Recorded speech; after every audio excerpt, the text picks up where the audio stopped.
The morning I buried my wife of 43 years, my son asked me for the password to her laptop. Not a hug, not a word about her, just the password. I stood there in the funeral home parking lot in Kingston, Ontario, still wearing the same black suit I'd worn to our daughter's wedding 11 years earlier, and I watched my only son hold out his hand like I owed him something. 3 weeks later, he would sit across from me at my own kitchen table and tell me he'd already listed my house with a realtor. He would smile when he said it, the way his mother used to smile at strangers in the grocery store, and I would smile back. Because what my son didn't know, what none of them knew, was that I'd already packed my life into the back of my old Ford pickup and driven 800 kilometers north. My wife had left me something. Something she'd been building quietly, patiently, for the last 6 years of her life. And my son was about to learn that his mother, the woman he thought he understood, had seen this coming from a long way off. My name is Daniel Thornberry, and I am 67 years old. I spent 41 years working as a millwright at the paper mill in Kingston before I retired in 2019. My wife Margaret worked as a school librarian until her knees gave out, and even after that, she kept reading to kids at the public library twice a week, right up until the pancreatic cancer took her in early autumn. We raised 2 children, my son Connor, who is 41 and works as some kind of consultant in Toronto, and my daughter Rosalind, who passed away in a car accident on the 401 outside Napanee in 2014. After we lost Rosalind, something in Margaret changed. She grew quieter, more watchful. She started taking long drives by herself on weekends and wouldn't tell me where she'd gone. I thought it was grief. I thought she needed space. I loved her enough to give it to her. What I didn't know was that she was planning. The night before Margaret's funeral, my daughter-in-law Priya came into the kitchen while I was washing dishes, and she put her hand on my shoulder and told me she was worried about me. She said that a house this size was too much for one man. She said that Connor had been talking about my future, about how I should start thinking practically, about how the market in Kingston was strong right now, and it might be a good time to consider my options. I stared at the water running over my hands, and I thought about how Margaret had been dead for less than 72 hours. I didn't say anything. I just nodded the way a man nods when he doesn't trust himself to speak. Priya squeezed my shoulder and told me that Connor only wanted what was best for me. Then she went back to the living room, and I heard her laughing softly at something on her phone. The funeral itself was held at St. Mark's Anglican Church on a gray Tuesday in late September. Margaret had picked out the hymns herself, which was something I only learned from the minister afterwards. She had apparently met with him 3 times over the summer to plan the whole service. She'd chosen the readings. She'd written instructions about the flowers. She had even paid for the reception in advance so that nobody would have to argue about the catering. I stood in the front pew and listened to my son deliver a eulogy that sounded like it had been written by someone who'd met Margaret twice. He talked about her dedication to family, which was true, and her generosity, which was true, and then he made a joke about her cooking that got a polite laugh from the congregation. He didn't mention Rosalind. Not once. Margaret had talked about Rosalind every single day for 10 years, and my son couldn't find room for her name in his mother's eulogy. After the service, at the reception in the church hall, Connor pulled me aside near the coffee urns. He said he understood this wasn't the right time, but that we needed to think about practical matters sooner rather than later. He said his mother's estate was going to be complicated. He said he'd already spoken with a lawyer friend in Toronto who specialized in elder care transitions. He used that phrase, elder care transitions, like he was reading it off a brochure. I asked him what he meant. He said he meant that I was alone now, that I was getting older, that the house was paid off but the property taxes weren't getting any smaller, and that there was a very nice retirement community in Oshawa that had a waiting list but that his friend could help me get bumped up. I looked at my son, at the face I'd held in my hands the night he was born, and I didn't recognize him. I told him we'd talk about it later. He said we'd talk about it soon. He squeezed my arm the way you squeeze a deal closed. 3 days after the funeral, I drove out to our family lawyer's office on Princess Street.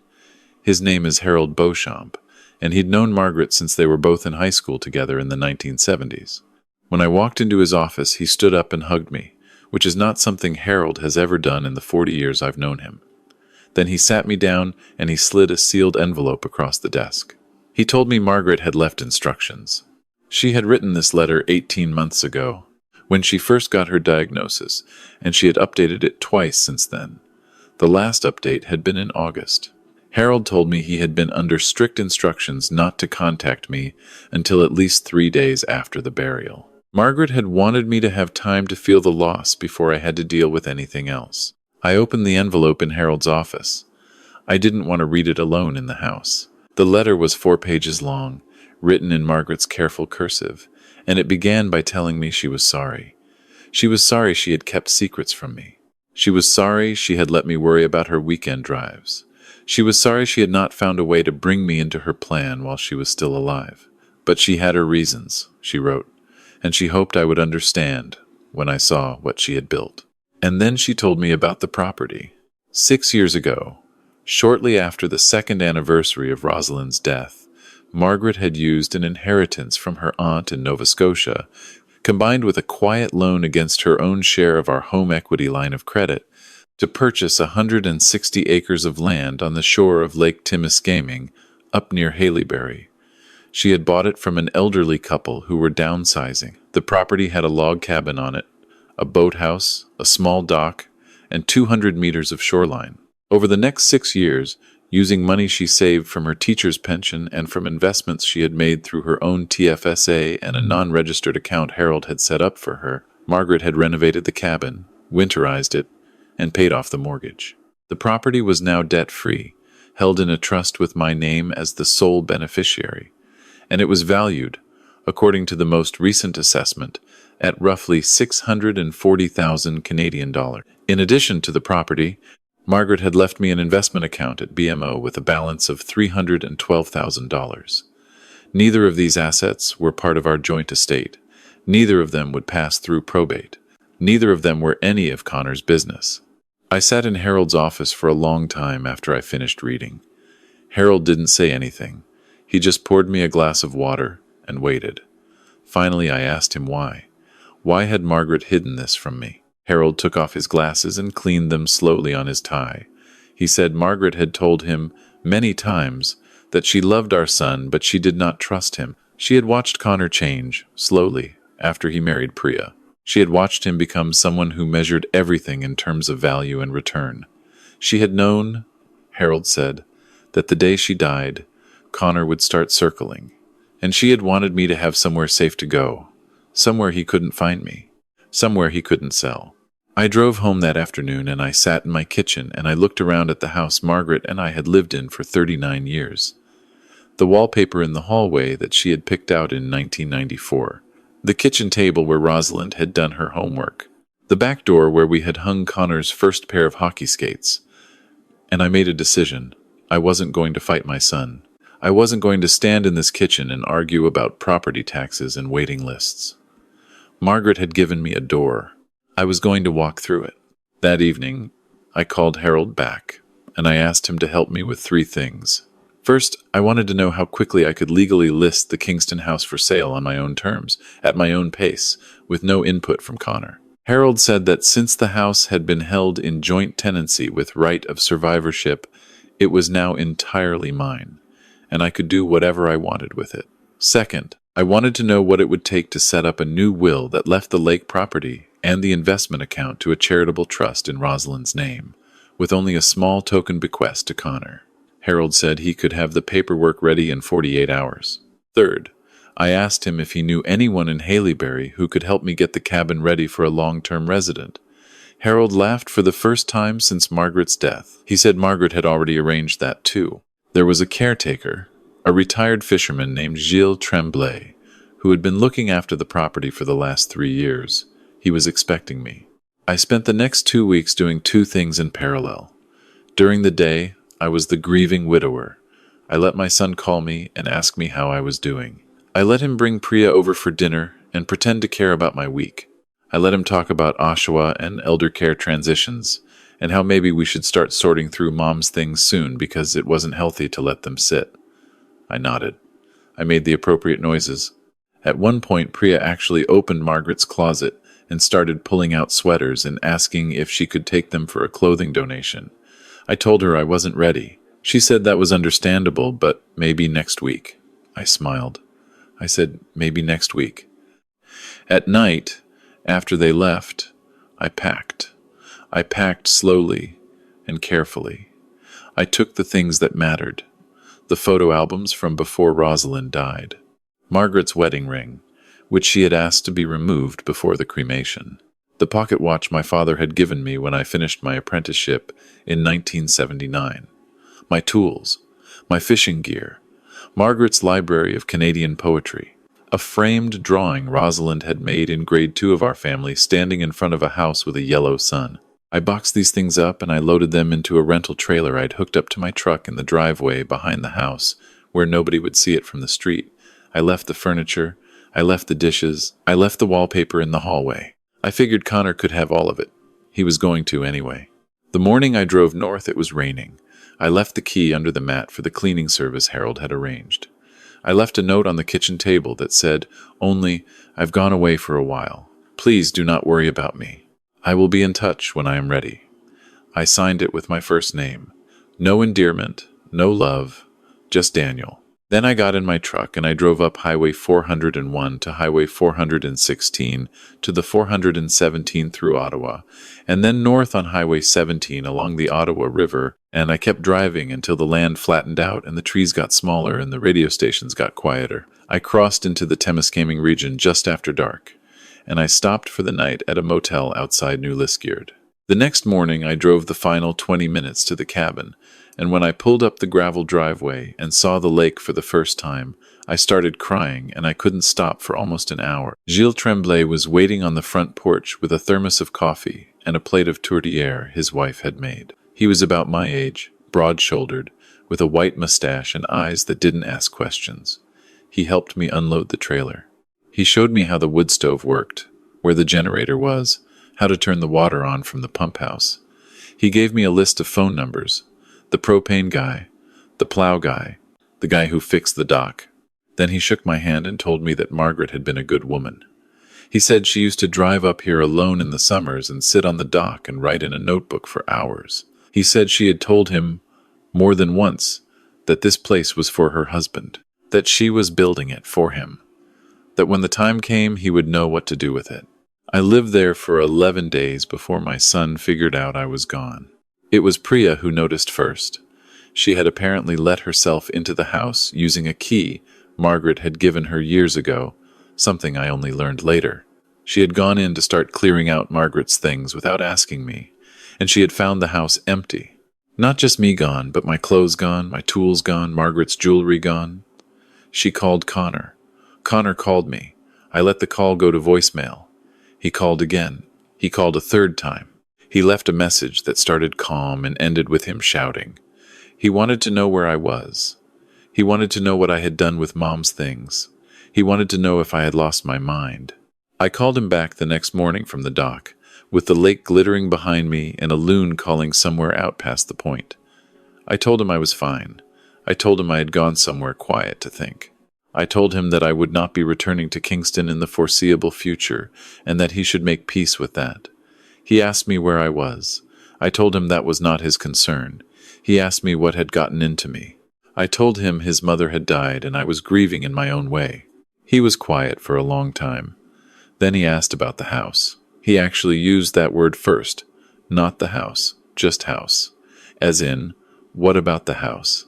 I told him the house was mine, and I would deal with it in my own time. He said that he and Priya had been talking, and that they thought it might be best if power of attorney were transferred, given my state of mind. I told him that his mother had been the only person who ever had power of attorney over my affairs, and that she had left clear instructions, and I told him not to call me again until he was ready to speak to his father like a son instead of like a liquidator.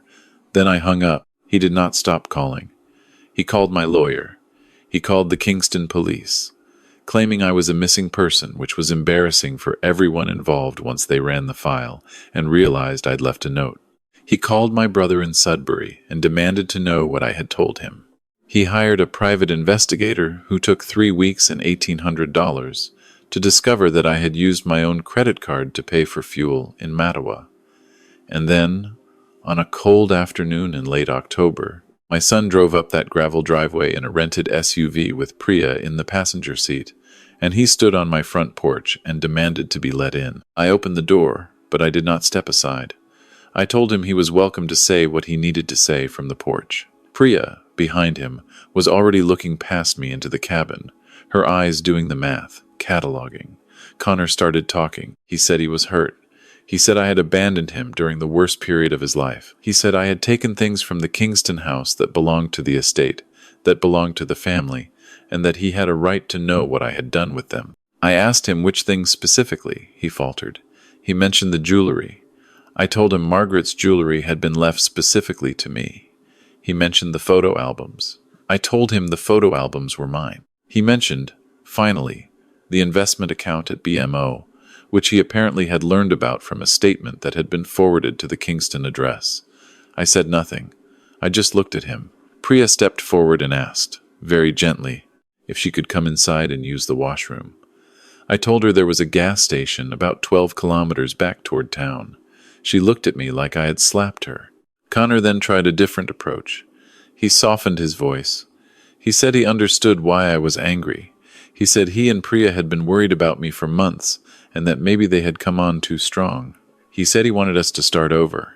He asked if he could come inside and just sit with me for a while, man to man, father and son. He said Mom would have wanted that. And that was the line that did it. That was the moment I stopped feeling sad and started feeling something quieter and harder. I told my son that his mother had wanted many things. She had wanted him to come home for Rosalind's memorial service, which he had skipped 2 years in a row because of work. She had wanted him to call her more than once a month.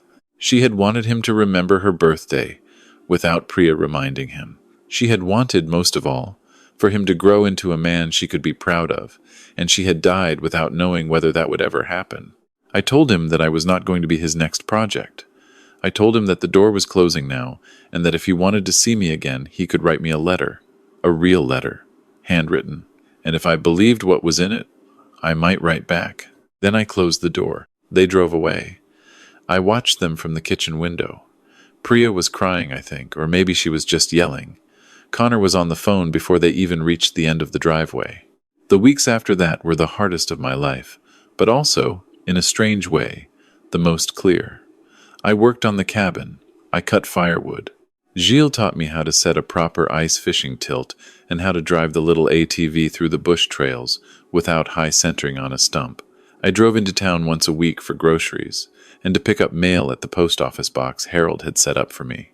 I started writing, for the first time in my life, in a notebook Margaret had left in the cabin. It was the same notebook Gilles had mentioned. Half of it was already full of her handwriting. Letters to me, it turned out. Letters she had written over the years while sitting on the dock, planning. The last letter was dated 2 weeks before she died. It said, "Daniel, if you're reading this, it means you found it. It means you did what I hoped you would do. Stay, fish, read, forgive yourself for whatever you think you did wrong. And if Connor comes, remember, a door closed is not the same as a door locked. Leave him a key. Just make sure it's on your terms." 5 months passed. Winter came hard and then softened into a long, wet spring. The ice broke up on the lake in late April with a sound like distant thunder. I had not heard from Connor in all that time. I had heard, through Harold, that he had tried to contest the estate, that he had tried to claim the Kingston house had been partially his mother's separate property, that he had been told by 3 separate lawyers to stop wasting his money. I had heard that he and Priya had separated briefly and then reconciled. I had heard that Priya had started her own real estate company using what she called, in a LinkedIn post Harold showed me, a significant personal investment from family. And then, in early May, a letter arrived at my post office box, handwritten, 3 pages, from my son. It was not a good letter. It was not the letter I had hoped for. But it was honest, in places, in ways that surprised me. He wrote that he did not fully understand what had happened between us. He wrote that he had been angry at me for disappearing, and angry at his mother for dying, and angry, in a way he could not explain, at the fact that he had not been more present at the end. He wrote that he had always assumed his parents would be there when he was ready, and that he had discovered, too late, that readiness is not something life waits for. He wrote that he did not expect me to forgive him, but he asked if he could come and see me. Once, without Priya, without an agenda, just to sit on the dock with his father for an afternoon. I thought about that letter for 9 days before I wrote back. What I finally wrote was this: "Come in June, come alone, bring nothing. Stay for one night. We will not talk about money or property or what your mother did or did not leave, to whom. We will fish. We will eat. We will sit by the fire. If, at the end of the visit, I believe you are capable of being my son again, I will tell you so. If I do not believe it, I will drive you back to the bus station in North Bay, and we will part politely, and you will not contact me again. Either way, you will not inherit this cabin. That has been decided. This land goes to a trust in your sister's name, and it will be used to fund scholarships for young women in the Kingston area, studying early childhood education, which was what Rosalind had been planning to do before she died. I told him this not to hurt him, but because I wanted him to arrive knowing exactly what was on the table and exactly what was not. He came in the second week of June. He drove up in a 10-year-old Honda Civic, which surprised me, and he stepped out of it looking thinner than I remembered, and older than his 41 years. He did not try to hug me. He just nodded, the way his grandfather used to nod, and he asked where he should put his bag. I showed him the spare room. Gilles had left a fresh-caught walleye in the fridge that morning, and I cooked it for supper with new potatoes and a bottle of beer I'd been saving since March. After dinner, we walked down to the dock. The sun was setting late, the way it does in June that far north. Loons were calling. Connor sat on the edge of the dock with his feet in the cold water, and he cried for a long time without speaking. I sat beside him. I did not touch him. I did not speak. I just waited. He stayed for 3 days instead of 1. On the second day, he asked quietly if there had ever been a point where I thought he was a good son. I told him yes.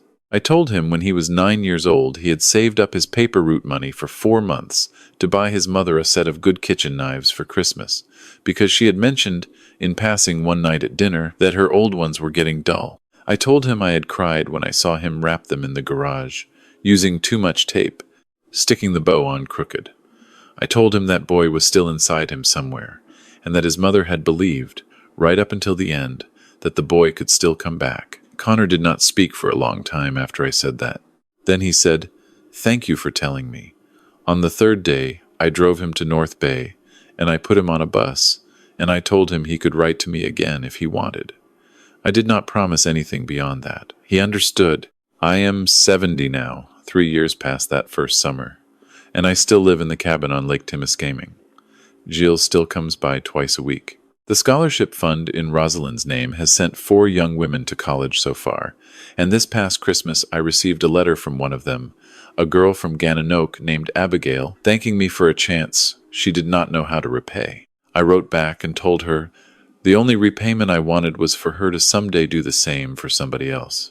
Connor writes to me every month, short letters mostly. He is separated from Priya permanently now, and he is living in a smaller place in Toronto, and he has started visiting a therapist, and he has told me, without asking for anything in return, that he is sorry. I believe him, mostly. He comes up for a week every summer. He does not bring up the Kingston house, which sold 2 years ago for nearly $700,000, money that went entirely into the scholarship trust. He knows that the door is open, and the door is also clear. Margaret used to say that a marriage is a long conversation you have with one person across many decades, and that the trick is to keep listening even when you think you already know what the other person is going to say. I did not always listen well. I missed things. I assumed things. But in the end, in the years after she died, I finally understood the last thing she was trying to tell me. That love, real love, is not only about what you give to the people you love while you are with them. It is also about what you build for them, quietly, so that when you are gone, they will have somewhere to stand. Margaret built me a place to stand. I am standing on it now. And every morning when I walk down to the dock with my coffee and watch the mist come off the lake, I thank her. I thank her for knowing me better than I knew myself. I thank her for seeing what was coming before I could see it. I thank her for loving me enough to plan past her own death. And I thank her most of all for leaving the door unlocked for the boy who once bought his mother a set of kitchen knives. Because that boy, it turned out, was still in there. He just needed his father to stop being afraid and to wait.